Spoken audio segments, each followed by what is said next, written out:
how do you define, like, what is the number one platform they should start with, and then what are the options they should consider? That's a great question. So definitely the number one platform will be Google, specifically Google Maps, local service ads, and Google search, because these are high intent users. Think about it. Why people go on Google and type, hey, plumber near me, or an HVAC company near me?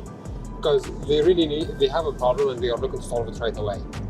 They are not going on Facebook or Instagram or TikTok to find the plumbing company to actually like do the job for them.